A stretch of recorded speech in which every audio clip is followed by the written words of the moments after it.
My mind is set, my grind is set, my heart on ice cold. I'm only here to even a score. Whoa. My mind is set, my grind is set, my heart on ice cold. We down right now, but did it before. Whoa. See from here we going up. Made the call, I shown up. Now the game is on up. Say my name is blown up. We up, we up, we up, we up, we up, we up, we up, we up. See from here we going up. Made the call, I shown up. Now the game is on up. Say my name is blown up. We up, we up, we up, we up, we up, we up, we up, we up. Hello, everyone, and welcome to the Knighted Ones podcast, episode number 14. Nope, 48. 48. We are having all kinds of technical difficulties tonight. Nobra has started this podcast 4 times, and I just said 14 instead of 48. I don't know what's going on.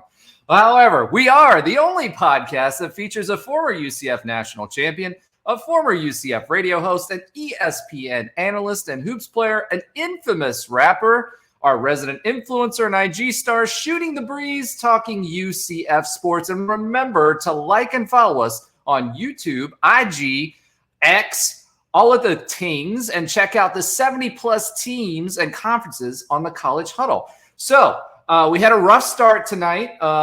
This will probably be a shorter podcast, unfortunately, but we have a lot to talk about. We've got the ACC Media Days going on right now. Talk about awkward. We'll talk a little bit about some more conference information, JRP, the SEC commissioner throwing shade at UCF, the Wayne Dench Foundation being charitable as always, a little bit of hoops, and where John Rothstein has UCF this year. So without further ado, let me go ahead and bring on Nobra. What's up, Nobra? Welcome to the stage. Oh, no, hey now. Hey now. Let's see that hair flip. All right, so he did that right. You know, he didn't start the podcast 4 times, but he did that right, folks. No, thank you, Nobra, for being here with us. We appreciate it. He works a very, very busy schedule and works on other shows, so thank you for being here. Of course. All right, and someone we've been missing for a little while, Trey Neal, welcome back to the show. What's up, Trizzle? Greetings, gentlemen. How you doing? See, you always say gentlemen, and I'm always like, that's just not an accurate description of who this cast of motley characters are, but I appreciate it anyway. We're PG, so, you know. There you go. PG. All right, Trey, since you weren't here for the infamous hair flip, let's see yours. All right, another bobblehead, folks. Bobblehead. See, we're trying to record all of these to maybe include that in a video of hair flips later on. I think Nobra is still the clear winner. All right, and to add on to the hair fiasco, we've got our good friend, Alan Levin. Thank you. Welcome back to the show. Unfortunately, he did not cut his hair, so I was super upset when I saw him before the show. So he's got his flowing locks. However, I am going to throw him out and throw him under the bus here. He has promised that if and when, more like when we reach 500 followers on YouTube, he's going to cut his hair. How about that, Alan? And he's furiously typing at me that he's so mad right now. You heard the keyboard clacking. Well, I would say, I think I know pre-show I said, whoa, what just happened to my screen there? I know I said pre-show that it was 500. I think I'm gonna have to up the amount of followers to 1,000. Let's get into 1,000. Gotta make it worth it. We gotta set some higher goals for ourselves. I mean, I grew my hair out for 2 years. I can't just 500 is too measly for me. I need 1,000. All right. Come on, there's got to be some stakes here. 1,000 it is, but just remember it's got to be shorter the longer the fewer amount of YouTube folks that we bring on as followers. So if you're going from 500 to 1,000, that means you got to cut more of it off. We'll talk about it when the time comes. Well, it's coming soon. Thank you, everyone. Just quick shout out to the new followers that have joined us over the last 30 days or so. We see you. We appreciate the follows and the likes and the commentary. We had a new follower who on YouTube, subscriber on YouTube, who threw a quick shout out to us in a comment. So welcome to the Knighted Ones. We appreciate it. All right, let's get into this. Nobra, you can hang out. You can go away. You can do it. He does what he always does. He goes away.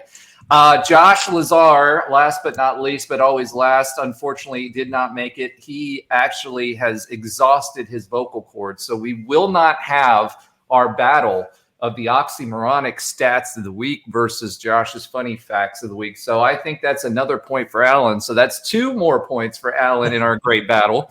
That being said, speaking of battles, there's a little battle going on between conferences right now. When we're talking about the ACC Media Days, we mentioned that.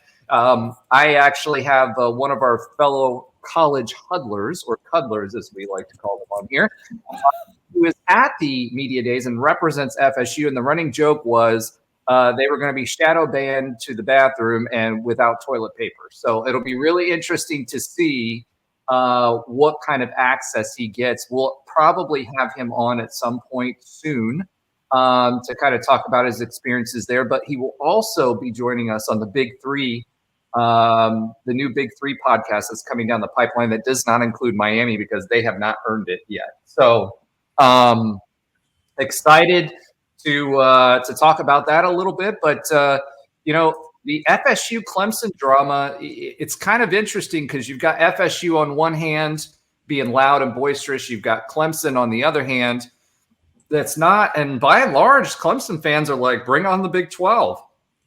So, when it comes to Media Day, the commissioner of the ACC did make a brief statement earlier today and basically said, hey, they're members of the ACC. We'll still treat them that way.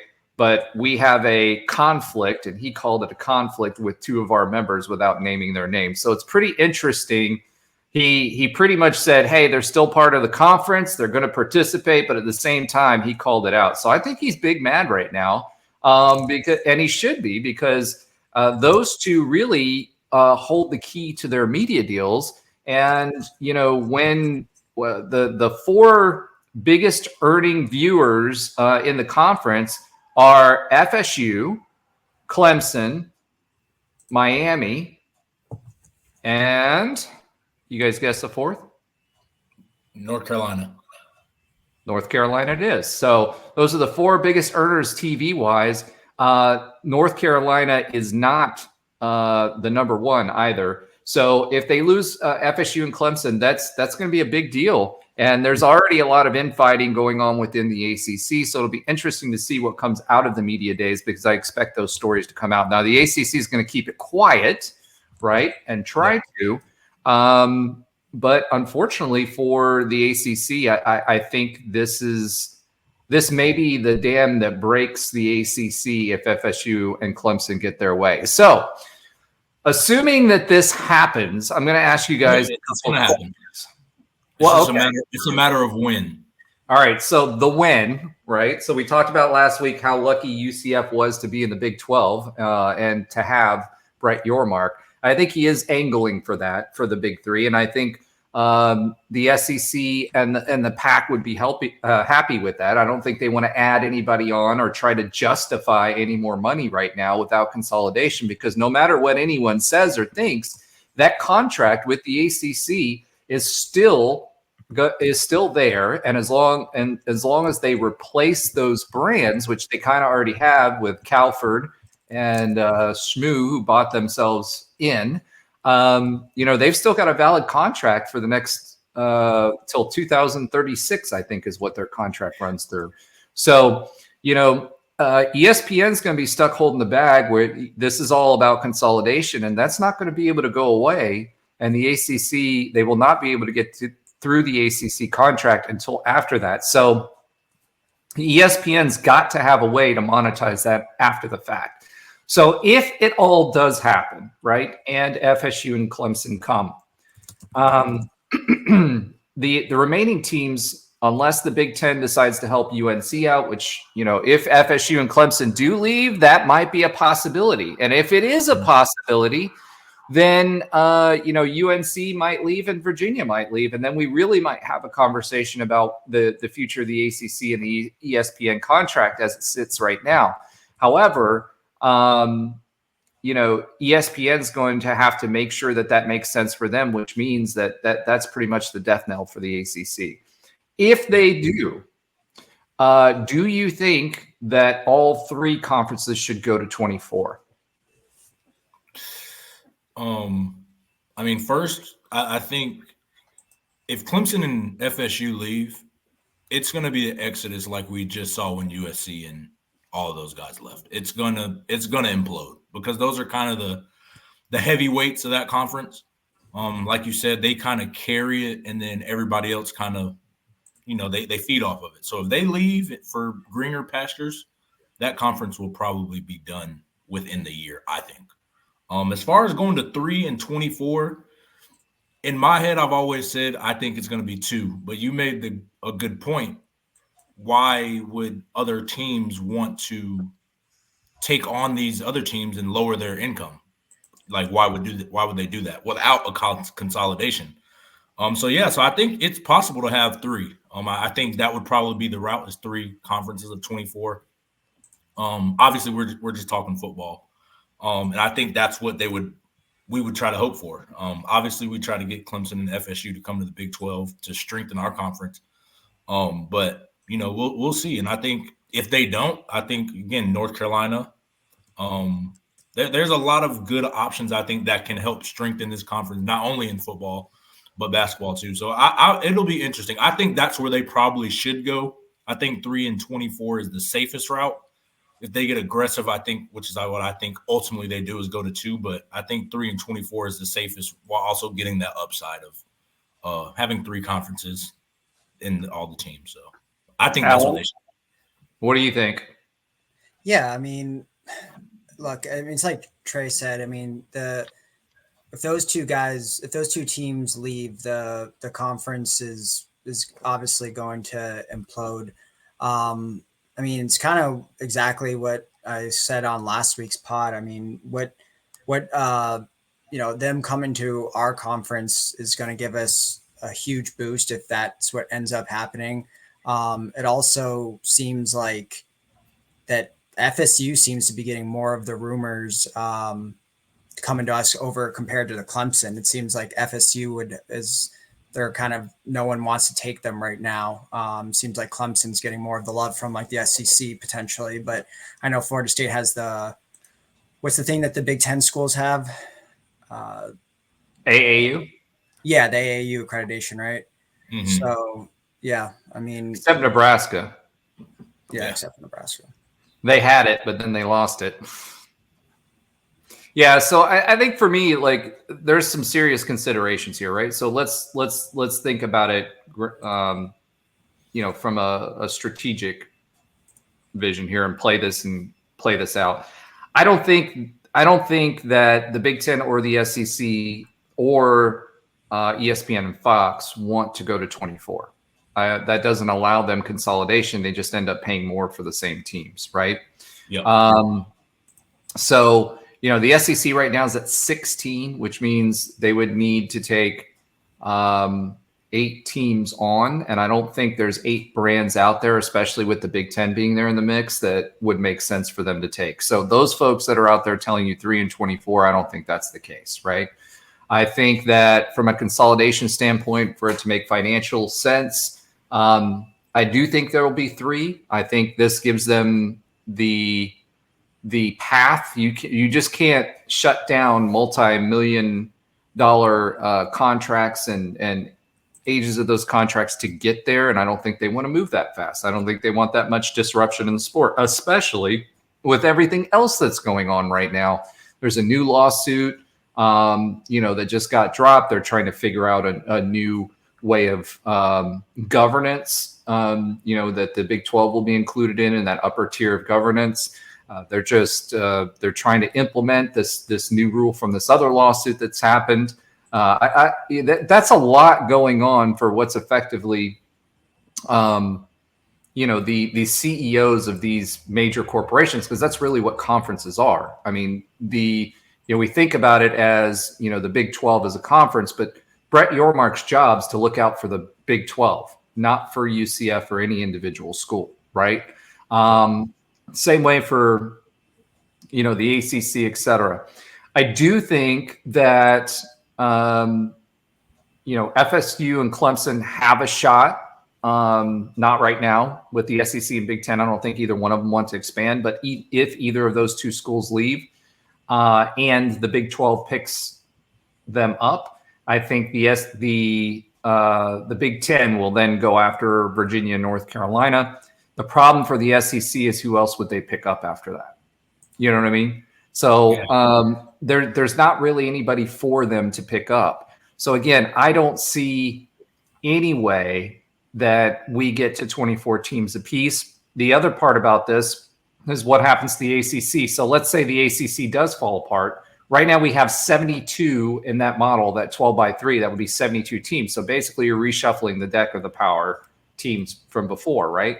But in order for this to make financial sense and everybody to be motivated to do this, to take on more teams and either keep the same amount of money or increase their dollar value to be pushed into the conference, there's other teams that are going to have to be sacrificed. I hate to say that way, but, here's looking at you, Boston College and Wake Forest and everybody else, right? If it does happen and we increase the number of teams with FSU and Clemson or some other pairing that comes into the Big 12, my concern, and I'm going to ask you guys how concerned you guys are. I think from one perspective, it helps UCF because it helps it stay in a relevant conference for longer, which gives us more time to acclimate to what power football is. More time to be in the national media and be accepted as a power team. Although I think for the most part of the four that came over, I think we are the most accepted as deserving because how we performed last year, even though it wasn't, what our expectations were as UCF fans.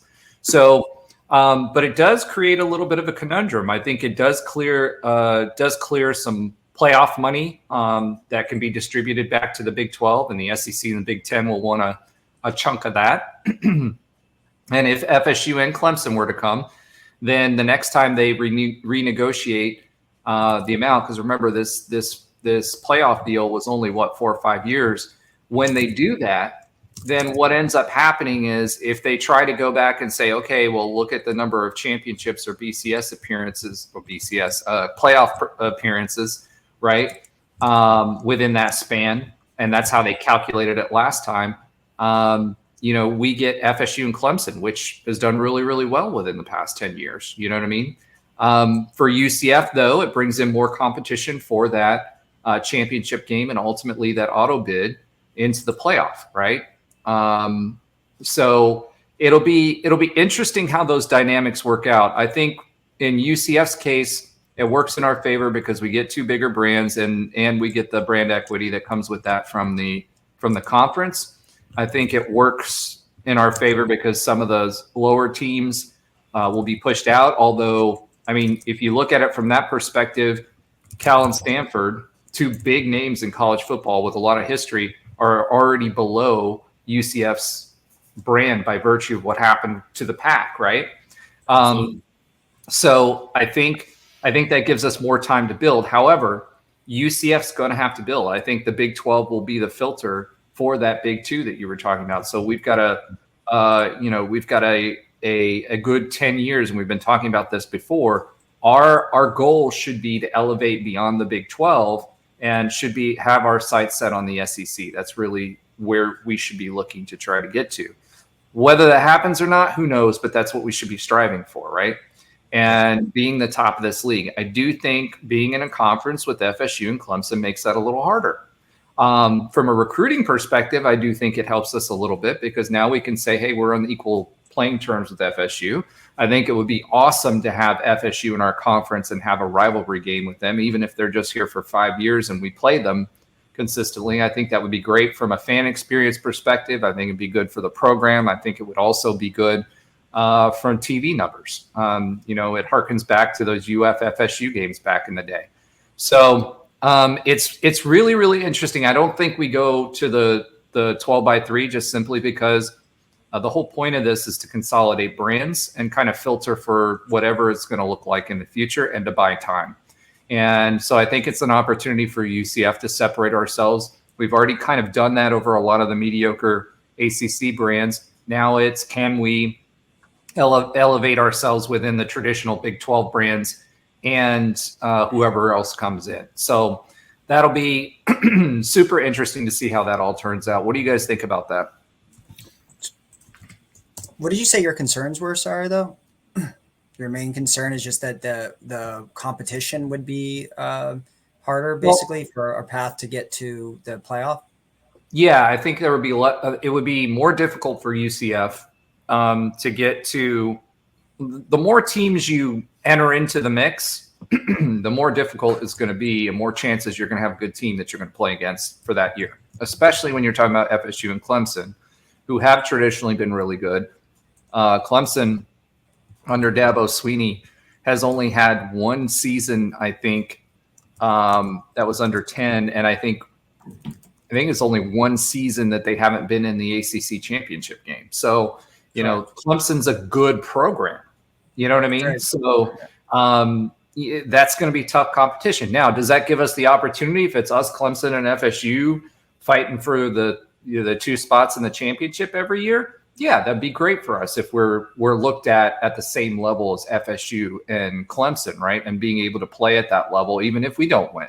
But at the same time, you know, it would be much better if we made it to the Big 12 championship game and hopefully won and got into the playoff and made some noise in the playoff. So that would be my concern. And it'd be good on the one hand, but bad on the other, because you have more competition for those playoff bids. Even if we get more than one, if we have the auto bid plus another bid for the at-large or whatever they're going to call it, right?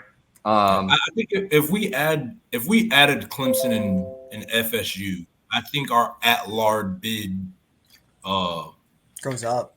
I think it would increase. I think it's one of those things where adding them makes the conference stronger, which in turn, you lose to them, you're not really penalized in a sense, because those are very good programs. Kind of like, you know, for example, a Penn State. If your losses every year to Ohio State and Michigan, well, I mean, you're not a bad program just because you lose to them. You can't out recruit them. You might not beat them that year. Not saying that that's what happens with us, but I just think that having those kind of programs kind of elevates your total conference, which helps the at-large bids. Because Penn State every single year is, we can win a national championship. It's hard to get through Ohio State. We just got to win. Yeah. And that's now that we have 12 teams, I think that matters now. Whereas before, when it was just 4, you pretty much had to win your conference to get a chance outside of the one-offs with, Alabama and Georgia not doing that. Well, the only thing with that is that ESPN wholly owns the SEC, and they wholly own the playoff, and they're going to get as many SEC will have SEC teams as they can in there. Yeah, every year out of the 12, the SEC will probably. I would bet a lot of money that they have most of the teams, or the highest percentage share of the teams in the playoffs, just because of that reason.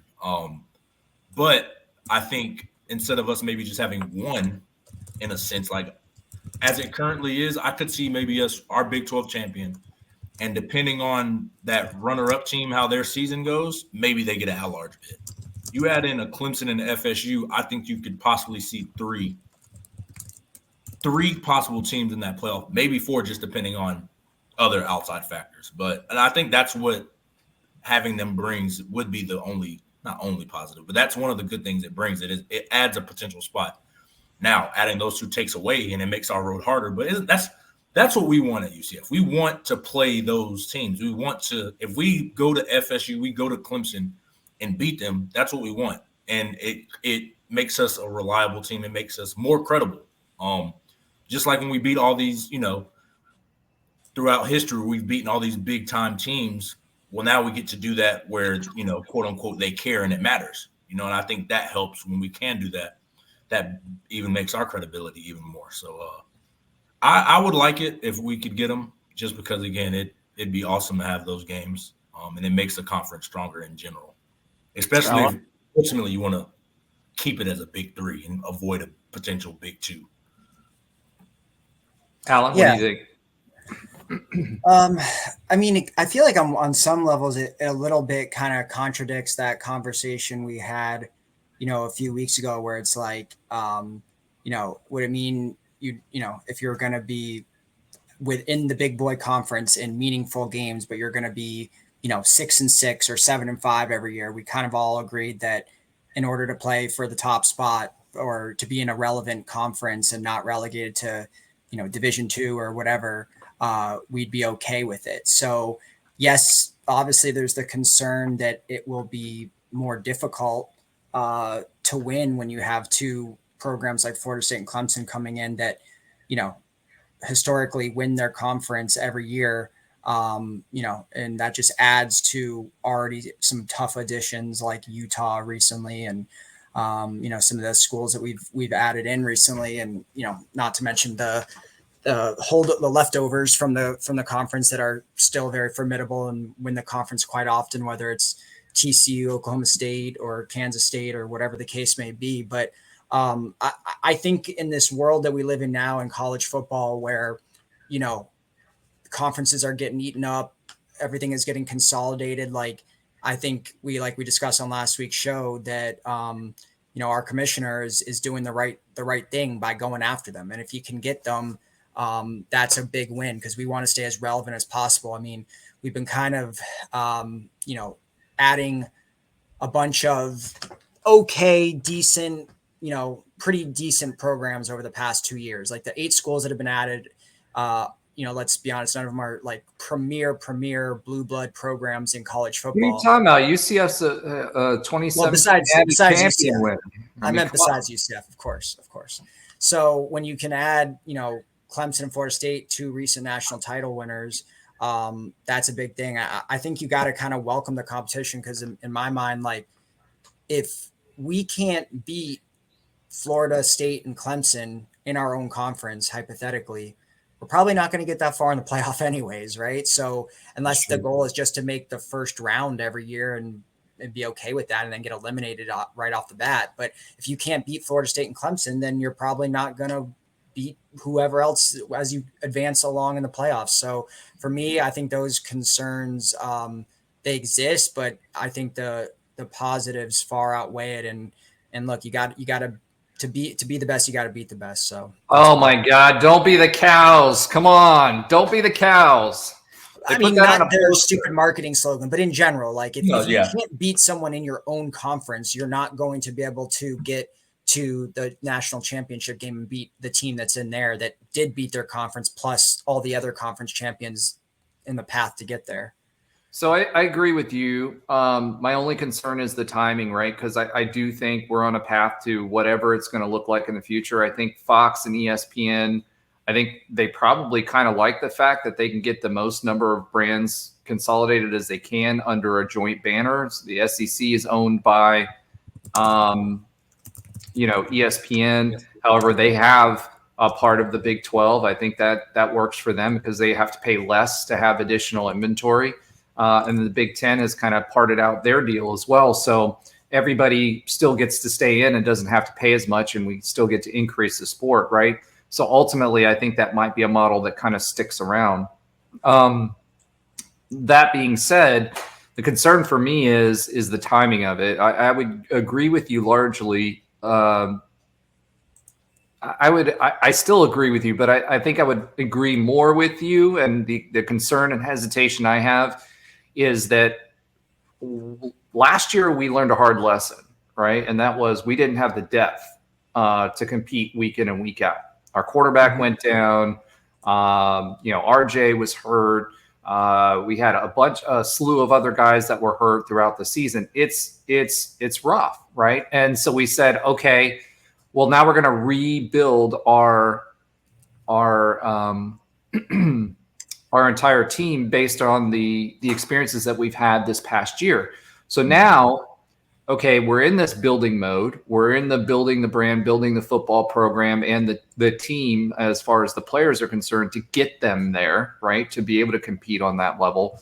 But we also need to stand out in the Big 12 enough so that if there is consolidation to, let's say, 64 teams or whatever that number is going to be, that we can make enough noise in our own conference to be able to do that. Right. So that's my concern, is the timing of it. But I do think, from the Big 12's perspective, I think that it would be advantageous for us as kind of like an incubator to keep that brand, kill the ACC, and give ourselves that runway to be able to build ourselves for the next 8 to 10 years. Because I think if they do move, it'll take 2 contract cycles. And one of the things that I'd mentioned on here, when we were talking about, this was a few weeks ago, when we were talking about how this could happen, it would be that the PE money would pay the jailbreak for Clemson and FSU, right?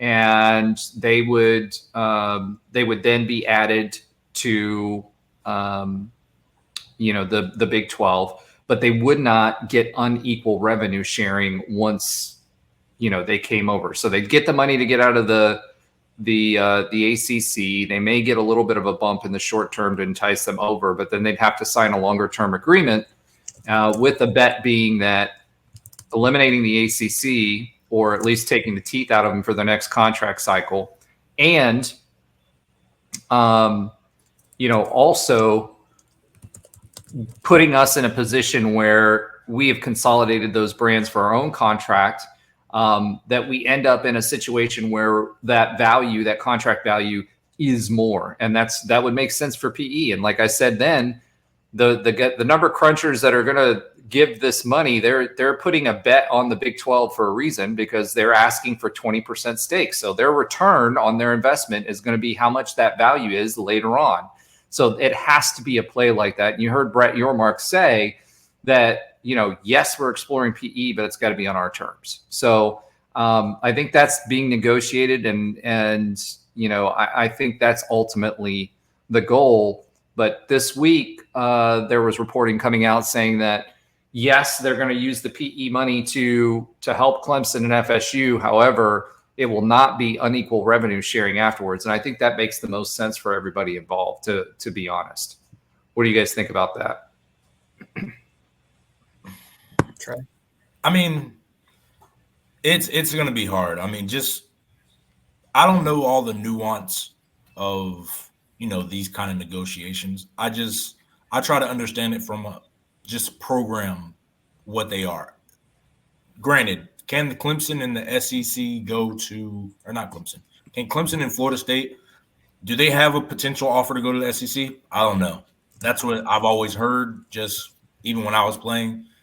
They've always been talking about realignment, and that's kind of what they were saying. It's Clemson, SEC, FSU, SEC. If that's not an option, I guess just leverage it. If the Big 12 is really the only viable option for them, then yeah, you have to agree to our terms in that sense. If the Big 10 is saying they want to offer an olive branch to them, if the SEC is saying they want to do it, but they want to come to the Big 12, then I think we kind of lose that leverage in the sense of, hey, we have to, there's going to be unequal shares. So I think at least that's just how I see it. It's just going to depend on what their leverage is. If they don't have leverage, absolutely, you guys just come in. You take on the terms that we're going to give you. Of course, we want you because of who you guys are. But if you don't come here, you're going to be left out in the strands, and it's quote unquote. But, if they have other options and their choices to come here, then that would be leverage on their hands. I think the leverage for the Big 12 is, hey, you don't have to try to go get that PE money. Because remember, FSU came out, a year and a half ago, 2 years ago or whatever, and said, hey, we're going to go get PE money to help us get out of this conference. Everybody kind of scoffed at it, right? So if we're saying, hey, we the Big 12, which is 12 teams instead of one team trying to carry that burden, right? We're going to do that for you. I think that's the leverage, because that gets them out. Yeah. I mean, and again, if they're trying to get out, you're right. That it would be, listen, if you're trying to get out, here is your olive branch. You're going to have to be on our terms, but you're out. Or you try to play the waiting game if you're not going to do that. So I agree. I think ultimately that's what I think it is. It's just going to be, who bites and who gives into whichever situation unfolds. But it'll be, I think Yormark is doing the right thing. I think to build the conference up, you have to play this kind of game. It's a game of chicken in a sense. I think Yormark, and this is a comment I made somewhere, Yormark is looking at this like a CEO. It's his job to look at it from the best interest of the conference, and the best interest of the conference means creating the most value. And at this point, if you see what's happening to the pack and what we're talking about with the ACC, it's a matter of survival, right? Exactly. So I think he's being proactive in doing that. I think he's also trying to make us more valuable to the PE company by saying a lot of the things that he's trying to explore to create revenue, right? So if we're talking about things like putting logos on the jerseys, right? That's something he's trying to get pushed through the NCAA and those kinds of things. He's looking at this as a business. And I think that works counter to what the SEC and the Big Ten and the rest of college football fandom has really looked at it as, right? So I think he's disruptive to the industry. I think that's the one way that we can catch someone like the Big Ten and the SEC with their pants down, is because they all come from either academia or they come from athletics. So they don't think with a business mindset that way. They think within the rules of what college football has been. And I think Brett Yormark completely thinks opposite of that. He pushes because he knows that we've got to get as much value as possible. I think that's why we survived the Pac-12 when he made that move, when he undercut that deal and went early. And I think that's why he's going to outfox the ACC, right? And I think for the UCF is lucky that we got in. I mean, stars aligned for us when we got into the Big 12 because of the leadership, and because the leadership at the Big 12 schools recognized that and brought someone in and let them do it. The Big 10 tried to do that with their former commissioner, and he tried to look at it from a business perspective, but the ADs pulled back the yoke, and all of a sudden he was gone. They got a new commissioner that plays by the rules. So I think that combo is what's allowing us to survive. For UCF, we have to look at it as, okay, this is stability for a fixed period of time. Now we've got to elevate ourselves to the point that we're above all of these other brands that not too long ago we were fighting for relevance with, right? In recruiting and everything else. I mean, really from a brand value perspective, the rise is meteoric when it comes to UCF and how it's thought of in the media, and also from a brand perspective. Oh, yeah. You said something earlier, we better win, right? Yeah. If we do win, yeah. And I think Gus is fully aware of that. His whole initiative of the, putting a fence around Orlando and all that stuff, if he's not winning, that's going to be much harder to accomplish. So if we can do that, and we can win, I think Terry Mohajir, I think the President Cartwright, and I think Gus Malzahn are very well aware that this is our opportunity to elevate, so that when the next round comes, we have the opportunity to show that A, we're nimble enough financially, B, we can compete, C, we can recruit, and all of those things that we talked about in Orlando, and bringing the fans, bringing commitment. I think it's huge that the city of Orlando is now committed because we're in a power conference. We have that level of commitment that we can bring a big name brand or outperform those that are resting on their laurels. So I think this next 8 to 10 years is going to be extremely important for UCF. For the Big 12, I think it's going to be extremely important to stay relevant and outlast the Pac and the ACC, because let's be real, Brett Yormark is not going to be around through 2 contract cycles. I think if he's successful in what he's doing right now, I think he lasts until the next contract cycle, renegotiates that, and then he bounces to bigger and better things. And quite frankly, he's earned it. So what's the Big 12 going to do with that? And I think for UCF, we got to be real aware of that and make sure that we're ready to step up and have separated ourselves from everybody else. This is the chance. This is the opportunity right now. Can we do it? Yeah. And I agree, because the relevance part, I think like you're saying, we have a brand, we're very recognizable, even just throughout the country. When I was getting recruited, it was a lot more local and connections that, about UCF or you don't. Now I go to my high school, everybody knows about that. I go just around that area, people know about UCF. We're pulling recruits throughout that entire county. And I mean, even just looking at it from that perspective, it's recognizable. Kids want to come to Orlando. They know a lot more than I knew about Orlando than when I was getting recruited. But again, it all starts from winning. You know, winning gets you on TV. Winning gets you the big time games. Winning gets you the prime time slots. We know this from our 2017-2018 run. You guys want to get on college football and have host, you know, college game day, win games. You know, that's just ultimately what it comes down to. College game day, huge boost for our brand. You know, and it's things like that where it's like, dude, we have the talent now. Supposedly we have the depth, and I believe we do. We have to make it happen. You know, it's not. Well, look at our, you know, to your point on the time slots, though, look at our time slots this year versus last year. We were unproven last year. We were the best, quote, best of the four coming in. And a lot of people are picking us over schools like Colorado and Arizona State, Exactly. you know, that are coming in. So guess what? We got better time slots because they're expecting us to perform. And it's not the time slots that, you know, Colorado's getting a lot of their time slots just because the players, not necessarily their program and what they've done. We've got to a point where we're a respected program, so people want to watch us play football. Like, that's what we're at. I think Colorado, you know, I may be wrong, but I think when these kids leave this next year, they're not going to be talked about how they're talked about in the media now. It's going to be Deion, and that's it. And they definitely have to win, because if they go out and lose 2 years in a row, what's the program? Because your son's gone, Travis is going to be gone. Like, that's why they get all their slots right now. They're already setting expectations, though, and lowering expectations. To be frank, yeah. I mean, their AD came out and said, "Hey, look, you know, last year was progress. We won more games. I think they won one game before that, and they won 4 games last year." Yeah. He's like, the goal this year is to get to a bowl game. So that's Colorado's mentality, right? But I think that's a realistic mentality for the program. I don't think with all the noise coming out of that program, that's not gonna fly. People are gonna ask a lot of questions. Should they? No, but when you advertise yourself as that, this is what you have to deal with, you know. And are they, or is Deion?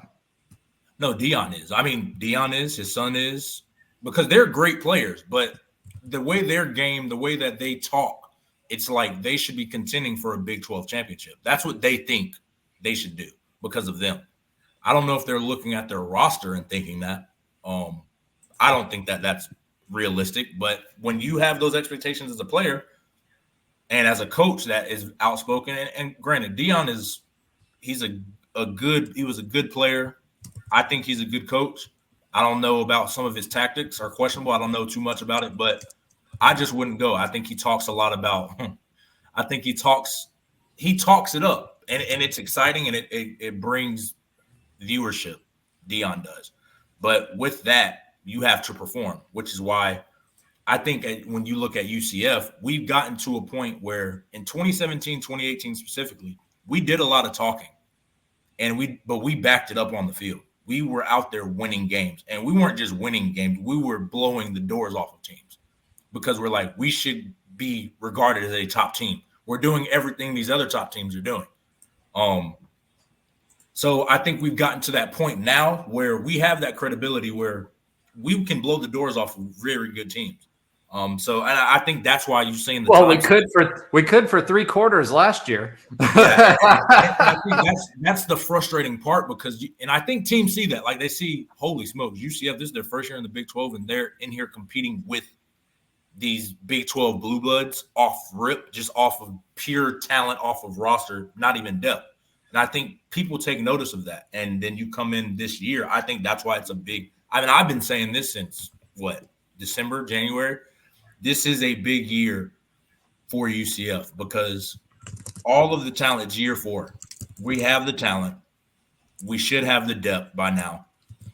It's a matter of winning. And I think that's going to be the difference. It's going to be on Saturdays. It's not going to be recruiting. It's not going to be, the fans showing up. It's not going to be all of the extracurriculars that we have to show off and do that. That's not what it's going to be about anymore. It's about on Saturday in these primetime games with everybody watching, are we going to win games? And if we do, I think the sky's the limit. I think this could catapult us to where we've always wanted to be. But if we don't, it's going to be tough, in my opinion, because I think we're in a small window to maximize. It's a big thing, I think. Go ahead, Alan. No, I mean, I think we've said this a couple times. I mean, Trey, you specifically brought up about Malzahn. Like, all right, he's got the flashy recruits.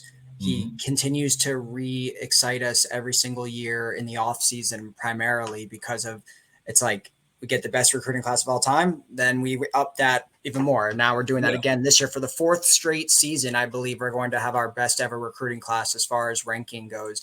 But yeah, it's got to be on the field. I mean, I think now is the time to, put up or shut up because, and not only that. Ooh, strong words from Alan. Put up or shut up. I like it. Yeah, well, the thing is here is that I've never seen, or not to my knowledge, not that I recall, at least for UCF coaches, and there's not too many coaches that would do this around the country, where they actually set an expectation of like, we got to win the conference this year. Like the only way that this thing takes off is pretty much what Gus Malzahn is saying is if we win. Like you said that. What was that? He said that. He said that our expectation is to win the conference here and we'll take, and if we do, this thing will take off, like meaning the program. I mean, he didn't say we have to do that for the program to take off, but he's putting that expectation out there that like, it's that he got all these veteran presence in the locker room with the transfers. He hired basically an entire new coaching staff or half of the coaching staff with the expectation that, this year has to be significantly better than last year. And especially when you talk about the 12-team playoff. And now, I mean, it's like you said, you got to maximize the window. And, another kind of lackluster year. I mean, it's like, even if we improve and we get to like 8 wins, like it's just not enough. I was going to ask actually was what in Trey's scenario is 8 wins. What is that considered?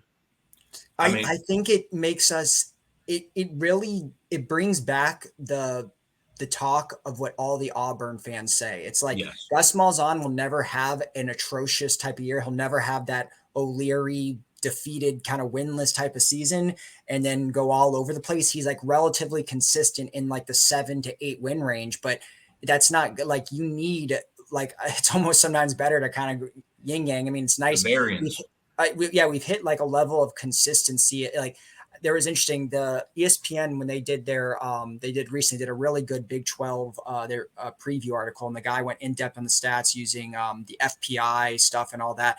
And one of his write-ups were from 2000, essentially 10 to 2018. UCF had one of the most wild, inconsistent kind of records from year to year of all time, more than Trey. Like any other program. Yeah. Like we went winless and then 2 years later we went undefeated. Right. And now he made the point that in the last 3-4 years, you kind of just hit this level of consistency, which is nice to have stability, but that we don't want to be stuck in the 6 to 8, 9 win range. Like we need to get to the point where, we're at least relatively consistently getting to 10 wins, double digits. For me, I feel like, just because of how, if you really look back, as much as there's some great highs in Gus Malzahn's first 2 years in the American, overall is a disappointment. Losing to Navy twice, losing to ECU, losing the conference championship, losing 3 of our last 4 in our last year in the American to blow the opportunity to get to the Cotton Bowl and host the conference championship. Like with all those kind of underwhelming years, and then the fact that last year was kind of a pass, to me, it feels like it kind of has to be like, is that Gus Malzahn though, or was that the terrible recruiting that we were coming up under, after Heupel left? It takes a couple of years to do that.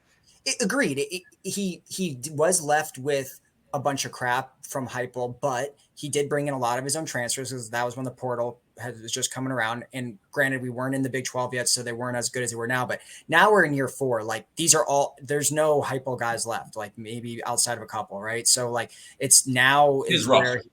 It's his roster, and like at this point, I know the resources and a couple other things still need to catch up, but there's no reason why and you say, Roger, all the time, like, we can out recruit all these schools right away because we're in Florida. So like, there's no reason why we shouldn't have as good of, if not better talent than every single school in the Big 12 right now. I know the depth still needs to build, but with year 4 and all the transfers and everything he's getting, like, there should be at least enough depth to be in the conference contention until the end of the year. So to me, it feels like, I don't want to call it like conference championship or bust, but if we're in like week 9 and we're completely out of it, I'd call it a bust. Like, I would say we need to be in contention until like almost the last week of the season. If we don't make it, at least we're in it and we know we can hang. But like, I agree. With the talent we have, there's no reason. Yeah, I think the same. I think year 4, there shouldn't be excuses as far as, oh, these aren't my guys. These are your guys. A few here and there transfer portal, but again, you've gotten 4 recruiting cycles of your players. All of the guys that were the base guys and freshmen, they're seniors, juniors. All of our best players are his guys. We can look from the top to the bottom of the roster. Those are his guys. So I think with the departure of OU, with the departure of Texas, this conference is wide open. So, like Alan was saying, you didn't add OU wasn't that great last year. We should have beat them last year. But I'm just saying, as far as Utah, we added some. Utah's a beast.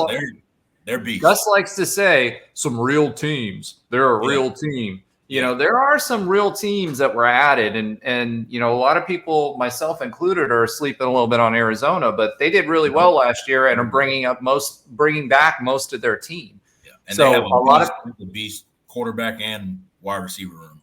Yeah, and a lot of people were expecting them to, kind of transfer out after their head coach left, but that didn't happen. So, it'll be interesting to see how they fare this year. But I think between Arizona and Utah, I think you've got a couple of really good teams that we replaced them with, and I would say a healthy Utah could definitely beat Oklahoma, and I'm pretty certain would beat Texas too. Yeah, I was saying it more so the Big 12, year in and year out, we get to this point of the year, it's always most teams are picking Texas. Most teams are picking OU to win the conference. That's just what it is. Right now, there's a lot of variance. Most people are leaning in the Utah from what I see. But it's wide open of who this conference is to grab. And I think, in my opinion, for UCF, if we go in and we might not have to win the conference championship, I think we have to be competing for it, like Alan said, until the last week of the season. If we can do that, I think we establish ourselves in the hierarchy of the conference, and we can even use that to kind of catapult us to where we want to be. Now, if we can win conference, I think that takes us to a different kind of heights, because you're talking UCF in the college football playoff. That's going to be insane. But I think if we have to be just off of the strength of Gus, this is your 4th year, these guys have been here. As far as there shouldn't be, we have to water down the offense. That's not an excuse anymore. It doesn't matter, because these guys should know it. These guys are juniors. These guys are seniors. That's not an excuse anymore. We should be able to run our best version of – this should be the best version of UCF we've seen Gus Malzahn. The reason we put it on Gus is because, like Alan said, Auburn in the past, what they talk about is he's the one that falls up short. It's never the recruiting. It's never the everything outside of on the field. It's Gus underwhelms in these big situations, big games. Typically. It'll be interesting to see, because the big thing with the Big 12 is there were a lot of tight games last year, and they're expecting them this year. So, with parity comes tight games, and UCF has to find ways to win the tight games this year. That's the big thing. We led most of our games in the second half going into the second half last year. How do we respond, and can we win the tight games? And one of the things that's going to be a question mark is going to be the kicking game, because that also limited some of what we did last year as far as field goals and things were concerned, and drove us into some decisions that we probably wouldn't have made had we had Matty Ice back there or somebody else, right? So it'll be really, really interesting to see. Now, speaking of that 2017 team, that Trey was a part of. The SEC Commish and Allen threw some shade at the Natty banner that he was talking about at the media day. So the SEC Commish, was talking about Georgia, and was talking about FSU indirectly, and this whole argument about FSU being in the playoff, and said no SEC teams hung a banner. So it was in the context of why FSU's Big Mad being left out of the playoff. But he was kind of throwing shade by saying the banner thing, because FSU did not do that. They did have undefeated rings that they gave everybody, even though they were defeated that year, unlike the UCF team. Let's just put it this way. Props to UCF we're still living rent free in the SEC commissioner's head at this point, right? Two, that should be Trey, for you, that should be complimentary or vindicate how big of a thing you guys were able to accomplish in 2017 and 2018. Because let's give those guys their due too. They went undefeated during the regular season as well. They didn't get it done with sans Mackenzie Milton, but I think they would have had they had Mackenzie Milton. Sure. I think that would have been another undefeated season for UCF. So it just goes to show how big of a deal that season really was for UCF, that they're still that the commissioner of the SEC is talking about it on media days in 2024. And we all know that Allen doesn't think it's the Natty Championship. I disagree. Trey, So we finally need to have this discussion. We need to have it. We don't have much time. Hold on. Go ahead, Trey. Oh, I'm sorry. I think we're having some technical difficulties. So Trey agrees with me that it was a national championship. But no, go ahead, Trey. No, I mean, if we're not going to wait on the guys to just have the full-on one, I'll say, for me, I understand the angle of why we claim it. It makes all the sense in the world. I get it.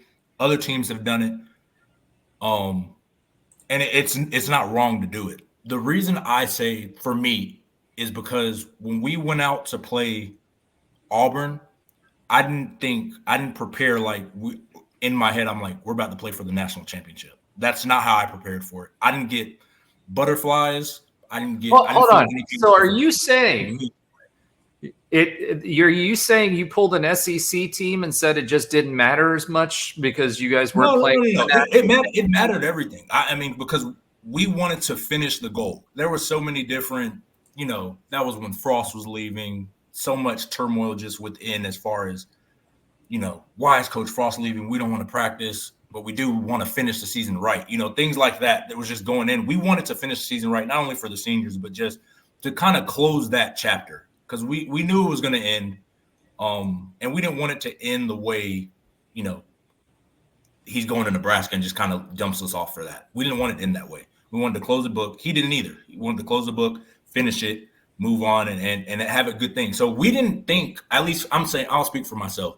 I didn't go into that game thinking, I didn't prepare that game thinking this is the national championship. And granted, the reason I say that, I grew up wanting to play in the national championship game. I grew up thinking, after December, if we're playing, it was the BCS at the time. If we're preparing, we have a whole month to prepare for whoever we have to play for. Like I remember just getting butterflies thinking about it. When we went to prepare for Auburn, it was just another game. Was it a big game? Absolutely. But me personally, didn't see it as a national championship game. So that's why I don't necessarily say, I'm national champion because I didn't play in the national championship game. Hold on.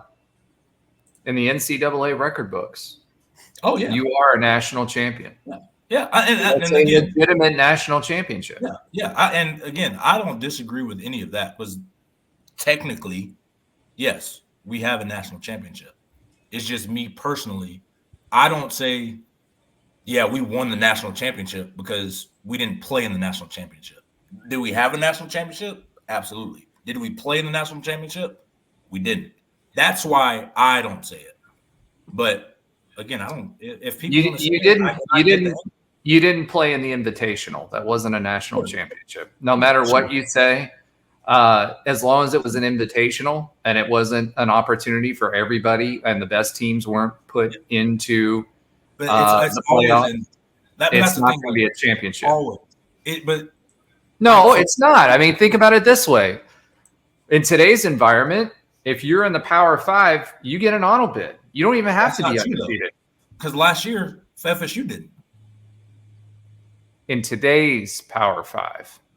Well, Power 4. I'm just saying. Like, Power 4, Power 3, yeah, 2.5. I don't know, whatever you want to call it. I think we're going to get to a point where, because I talked about this to like some of my friends.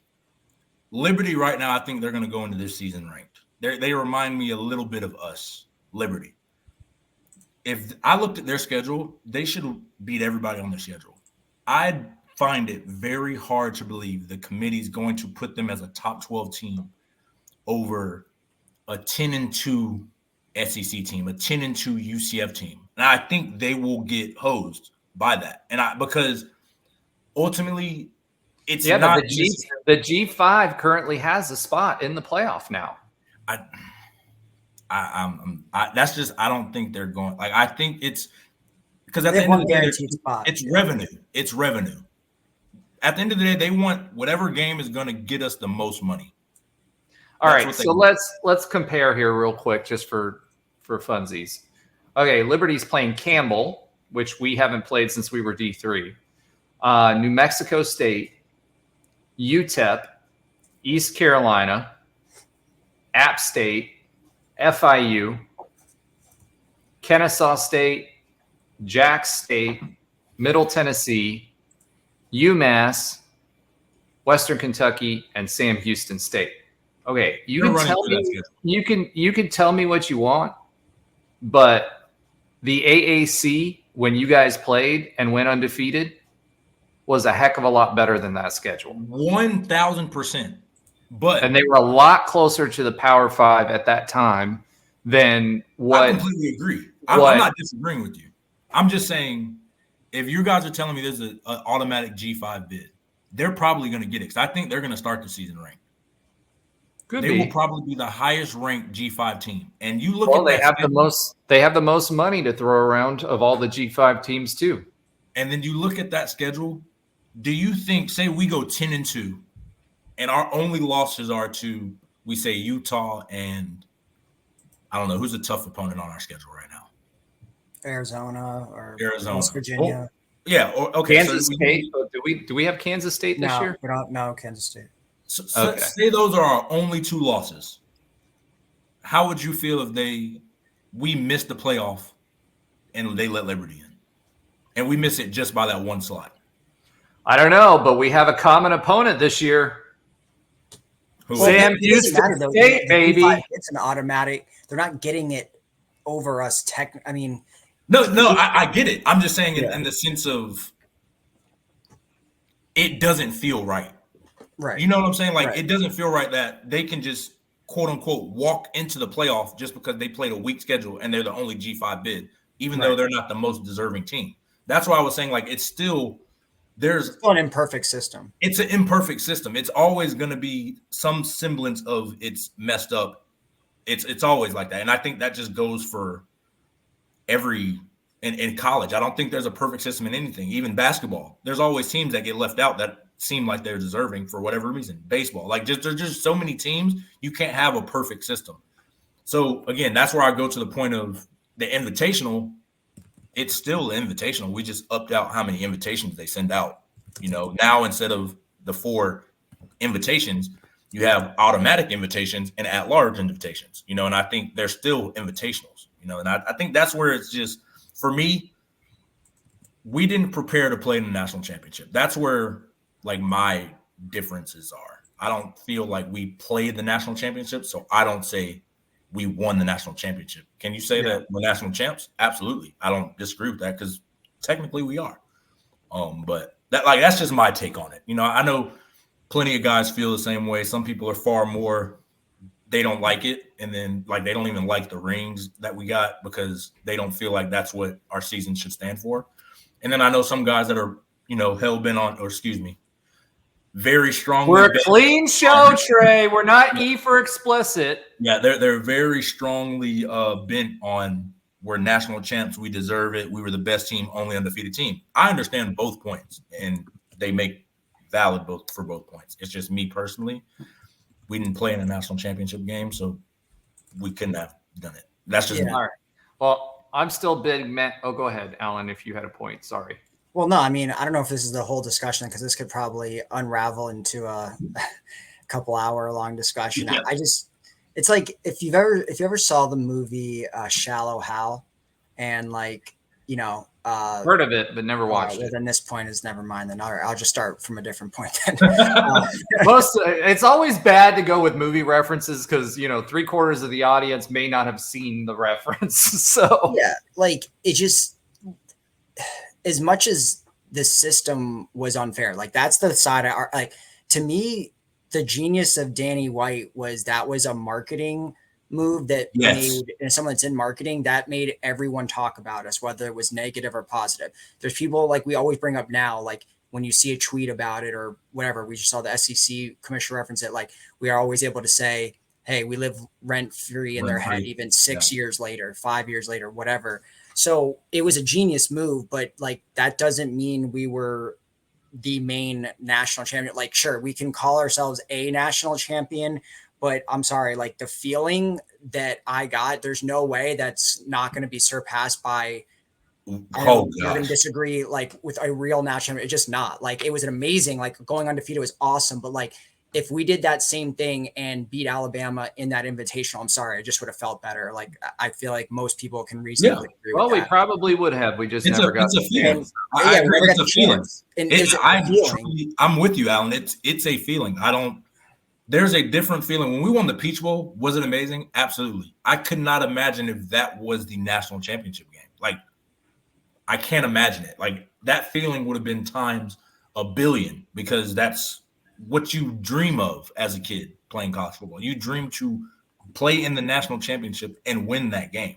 So, again, it's mostly feeling because, again, Danny White, he's a brilliant like, that was brilliant. And to write, because it's carrying us now. Like you said, 7 years later, 6 years later, they're still talking about it. And this went to my point a few weeks ago where I'm like, would you want to win 5 national championships? Because that's what I think of when you win a national championship. That's the kind of things that I think 10 years from now, they're going to talk about that 2017 run. I think you're going to get a case study in that with the Miami Hurricanes here coming up soon. So we'll see whether you agree with that take or not. Although Trey said he wants Cristobal out so Frost can take over down there and we can get free stuff. So I'm all about free stuff, but all right. So let's shift gears a little bit. I'm still big mad at the SEC commish for throwing shade indirectly. JRP. So speaking of last year's team, JRP signed 3rd overall and drafted 3rd overall by the UFL's Arlington Renegades. So Alan, you wanted to add a little bit more color to that. Just because he's going to the UFL or was drafted in the UFL doesn't mean he's going to be in the UFL. So why don't you give a little bit of background there? Yeah, so basically, and this is the case for all players that were drafted in the UFL, at any point, if they get an offer from the NFL, whether they've already signed as an undrafted free agent after this recent 2024 draft, or let's just even say, they didn't get an NFL, contract and, they choose to sign with a UFL team and then an NFL team kind of notices them, they're allowed to leave at any point up to December 31st to go to the NFL. So they can basically, essentially break their UFL contract to go to the NFL. And I think the UFL also is kind of promoting that fact. If you look at the UFL's recent Instagram posts, they kind of boast about how many players after playing in the UFL were able to get NFL contracts. So it's kind of in The Rock, who is, the XFL and the USFL merged to form this UFL group, UFL league, I should say. The Rock is one of the co-owners or co-founders, even talked about that. Like, this is that's the point of this league, is for those guys that are not getting noticed by the NFL. Maybe they had great college careers, but were overlooked in the draft. And after that, this is going to be, essentially a breeding ground for them to potentially get an NFL contract. So as it pertains to JRP, as we know, he got an undrafted deal with the Pittsburgh Steelers. It was a 3-year, $2.8 million deal, but only $35K of that is guaranteed. So he actually just got drafted, like you said, with the 3rd overall pick in the UFL draft. So so the Renegades have his rights, his draft rights. He can start playing there because he obviously, as the 3rd overall pick, has a much better chance of making that team and being a starter, or being at least, someone that plays. But if he does do well in, Steelers camp for the rest of this preseason and gets named, to the roster, to the primary roster, not the practice squad, he can basically forego going to the Renegades and stay with the Steelers. Right. And so best wishes to him. Either way, I saw on his Instagram that he's now rocking a mustache for the first time in his life. I don't know. Not a fan of the 70s mustache thing he's got going on there. I mean, it's cool for people to do it. I'm just that's just not his MO, because it denotes something else that was going on in the 70s, and we'll just leave it at that. Because unlike Trey, we are a clean show, so we're going to leave it at that. Well, can we also say that if you want to count it, he ties Blake Bortles for the highest ever draft pick in a football draft. Now, not the NFL, but Blake was 3rd overall. JRP was 3rd overall. I'm just UFL, NFL. Come on. It's kind of like the Natty Championship versus the real one. Well, like you just said, no, it's totally different. Like, think about it this way. You said it yourself. This was one of the advantages that The Rock said he was trying to provide, was an opportunity to go to the NFL. You know what I mean? So no, it's not the same thing. I mean, congratulations to JRP. It's cool though to see, even though it's UFL, when I saw it was a 3rd overall pick, I was like, whoa, that just kind of jumps out, even though it's, obviously a lesser league and everything. But, obviously, he was a 1st round draft pick for that team, their 1st overall pick, the Renegades. And then, the fact that he was 3rd overall in a draft that I don't know how many rounds or how many players, but still, it's definitely noteworthy when you see it, like, wow, 3rd overall, Well, think about it this way, right? So the average NFL starting quarterback's career is what? Something like 8 to 10 years, right? Correct. Would you say? Okay. A quarterback, you said? Yeah. Yeah. I would say so. So they keep 3 quarterbacks typically on each roster, right? 1st string, 2nd string, 3rd string. So that's 96 players playing at any given time. If you divide that by 10 years, that's 9 quarterbacks per year that are coming out of college that are going to the NFL, right? Only 9 quarterbacks. And we all know how many NCAA teams there are. So being a quarterback that's going to make it in the league for any length of time, that's really, really difficult to do. And there's been a lot of people who were projected to be great, like the Ryan Leaf story, that weren't. Mm-hmm. And there's other examples, but the whole point is it's really difficult to do. The fact that, he's going to be given a chance to play quarterback, and he has that backup to continue playing football no matter what happens, and has another chance to go to the league eventually in some capacity. I think that's awesome for him. JRP, he grew last year, but he was also injured a lot last year. He missed 3 games, and the games that he did play, he was obviously injured. Same way with that Tulane championship game, which I was there for. He was playing injured. So, he's a good dude. He's got talent. How it's being utilized and where he lands is going to be really interesting. Most players don't make it, if they get a camp invite. And if he doesn't, then he gets another chance at it by going to the UFL and showing off. And at least he'll be able to play quarterback if he chooses that's what he wants to continue to do. So I can tell you, having not continued my football career, it's really hard to walk away from football. And when you do, you miss it every single day. So All right. So congrats to JRP. One more bit of UCF football news.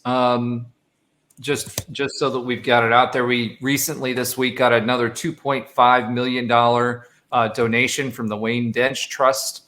And the practice fields, the ones that are being moved into a lot of people's parking spaces, will be named after Wayne Dench. One thing to think about too, Wayne Dench has been a consistent contributor to UCF football dating all the way back to 1985. And at that time, committed and donated $1 million in 1985, which saved UCF's football program at the time.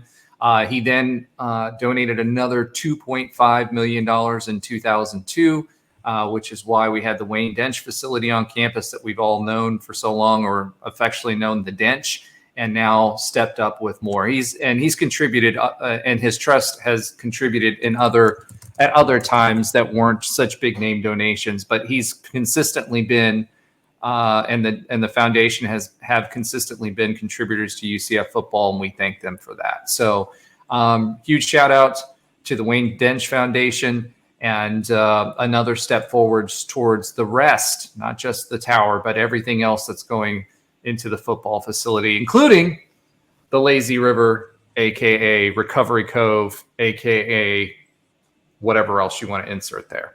All right, let's go ahead and pivot. Pivot.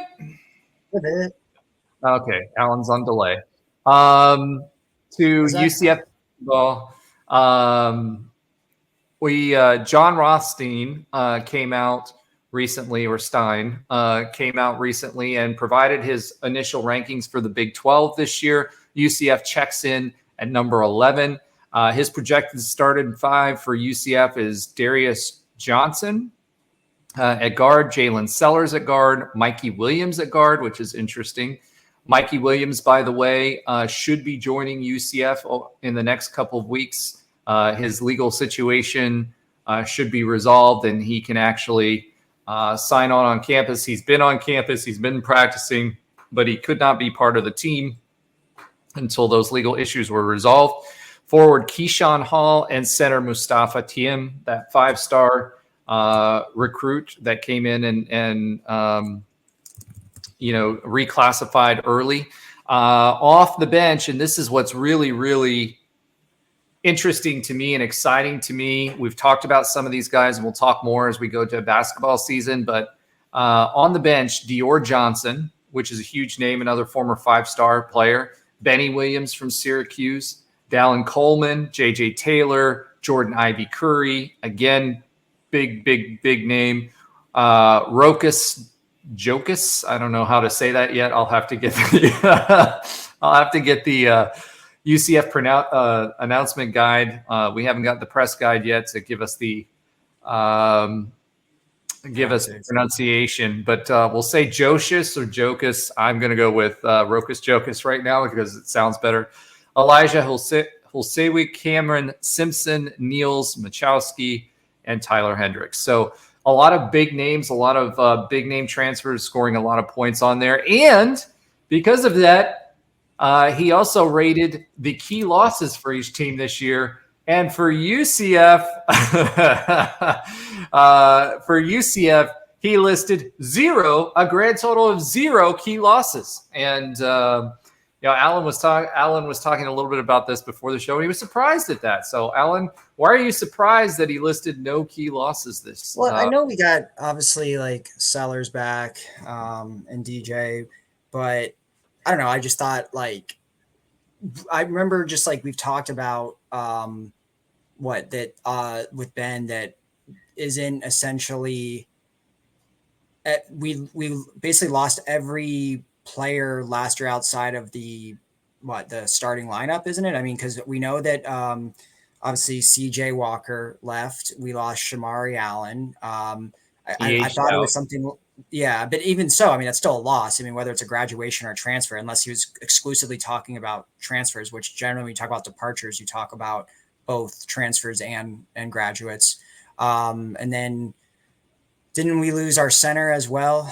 Because that was the whole reason we kept saying we didn't have like any big men. So I don't know I think that's roughly at least 3 guys that got significant or decent amount of minutes. Maybe they're more role players than, the stars of the team, obviously, but I don't know. I guess it depends on what your definition of key is. But I think, when you talk about, especially basketball, I think depth is so important in those role players. You see it in the NBA on championship teams, like when you're too top heavy, like a Phoenix Suns, where they only have, Booker, Durant, and Beal, and they have no role players. It's the teams with the stars and the role players that always win. So I think when you lose some of those key role players, it does matter. But obviously, we talked about that they were replaced by, better talented players, and Johnny was cooking. So I guess if you look at it through that lens, then maybe we didn't lose anyone big.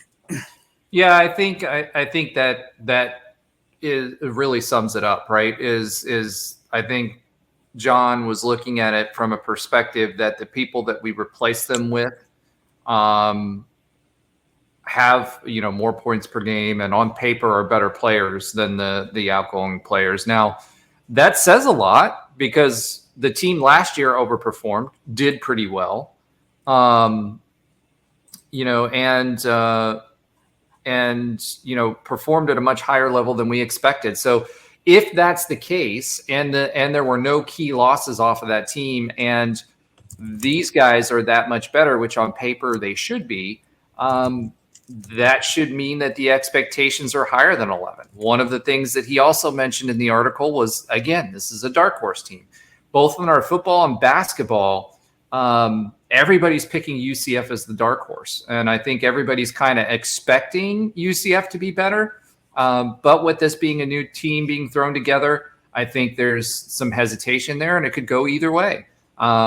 So plus you've got a lot of different personalities, and we'll be playing a little bit different of a scheme, given that we're very, very guard heavy and forward heavy, and less reliance on the big men down in the paint. So I think that's where that's coming from. But, there's a lot of thought around the fact that these teams or this team could be really, really, really, really good and could finish a lot higher than 11. So I'm excited about the season if they come together, and we'll see more in preseason before they get into the conference on how they're starting to gel. If they come together as quickly as they did last year, then this could be a very, very good team.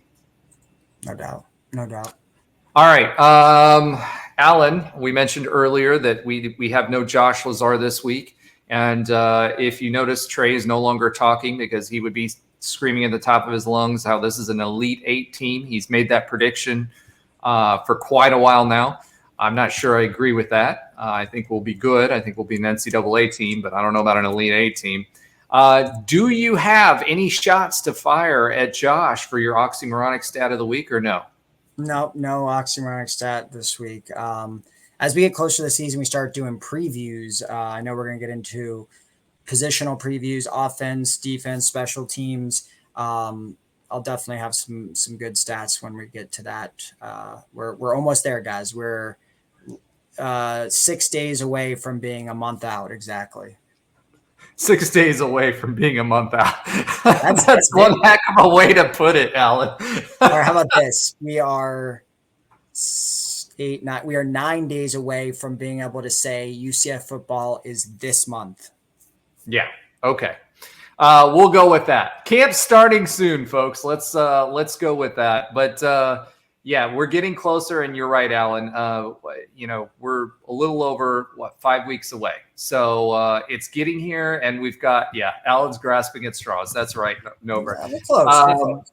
Yeah, if you guys are not watching this on YouTube, there are fun little shots that we take at each other in the banners as we kind of move along. But you're right, Alan. Something to look forward to. Super excited, and I guess that's it for this week. So without further ado, make sure to follow, subscribe, like. Make sure you're checking us out. Continue to comment. Welcome to our new followers and subscribers. We appreciate you. Remember to give us feedback. We're always looking for feedback on how to make the show better. We promise we'll stay away from the realignment talk as we get more football news and get closer to the season, and we'll get a lot more technical. And as a reminder, we'll have some folks on the show to chat about that. Look out for the new Big 3-4 podcast coming your way soon. Go Knights and charge on. All right, so let's see how long Nobra allows me to continue talking like Josh. Oh, he's letting it go a little longer. What am I going to make up to go